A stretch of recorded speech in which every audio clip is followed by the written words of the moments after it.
are you? Me, I'm Zoe. From where? Why do you want to know? Who are you? I'm Ibrahim. I'm chairperson for Somali community movement. Okay, yes. And you are who? Ibrahim. You are who? I'm you are chairperson. what? I'm chairperson. Chairperson for what? For Somalians? Yes. Okay, nice.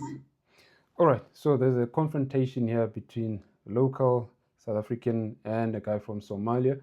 So they are fighting because of the guys trying to access the healthcare facility.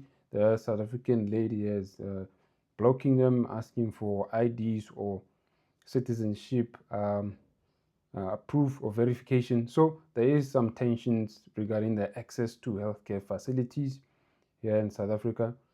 And because most of Africa is, when it comes to healthcare or public healthcare facilities, yeah, there's an issue. There's a lot of issues there. There's not of no infrastructure or no medication or tools, and the doctors are working under very harsh conditions.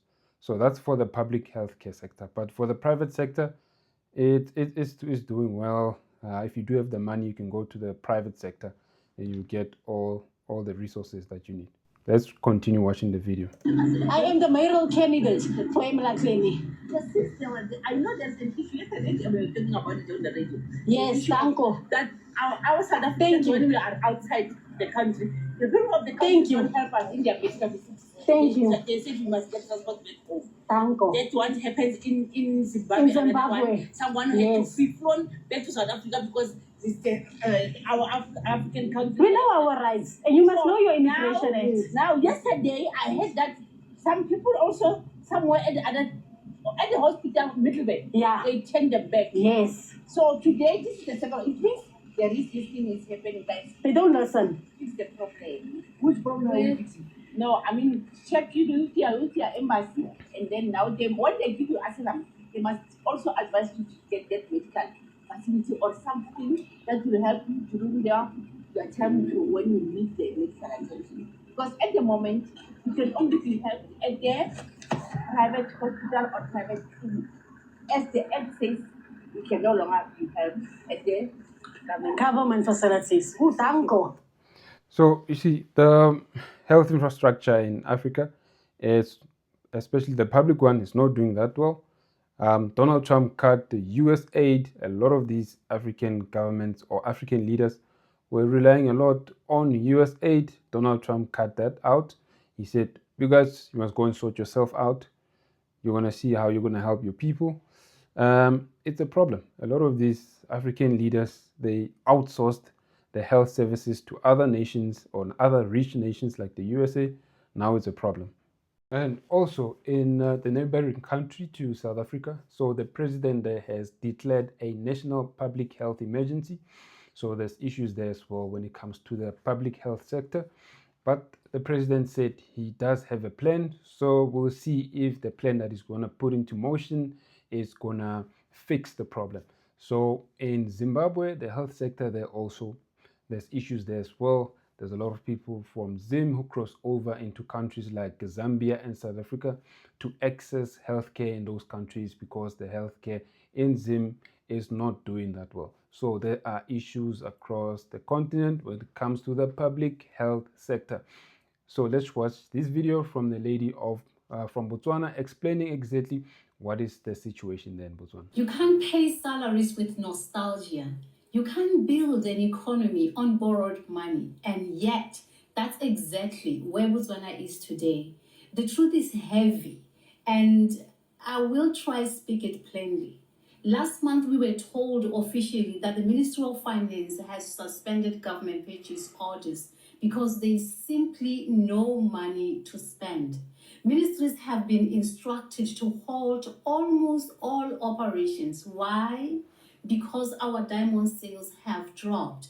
And without them, the government's pockets are empty. We are living off borrowed pensions, bank loans, and hope. And yet our leaders are still singing the same old song, the Diamonds Will Save Us song. But that song is out of tune with reality. The diamond industry is not what it used to be. The world has moved on. Diamonds are a luxury product, not a necessity. When families around the world are tightening their belts, they choose food over gemstones.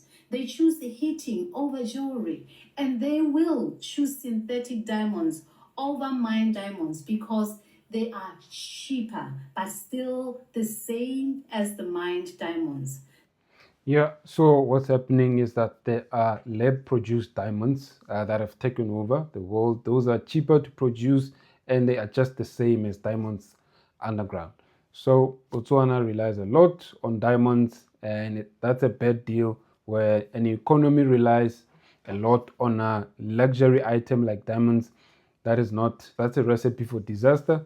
So the economy needs to diversify. Basically what happened in Dubai, the guys were also relied a lot on oil, but look at how the economy has changed there in the UAE.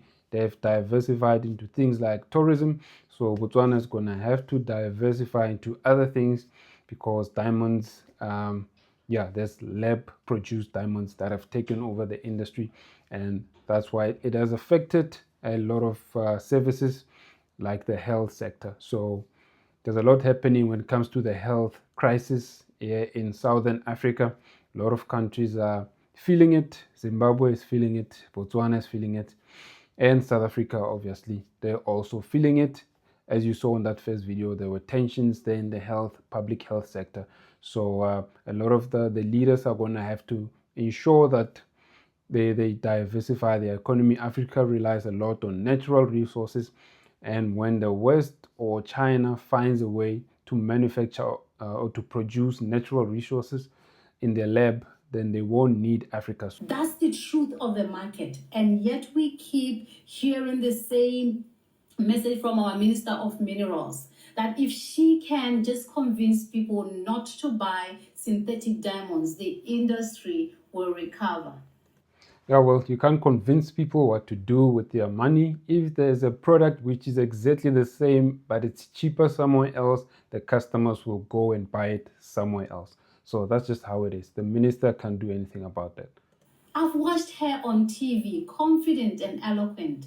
And yes, those are admirable qualities, but we don't eat those things. We can't power our factories with eloquence.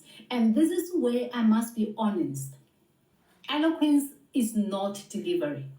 I'm not here to attack her as a person. She's clearly intelligent.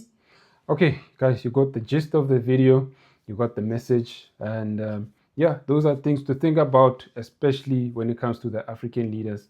They have to think about the future beyond natural resources, because those eventually they will run out, or eventually the West or China or Russia, they'll find a way to manufacture all those natural resources in a lab somewhere, and they will no longer require Africa.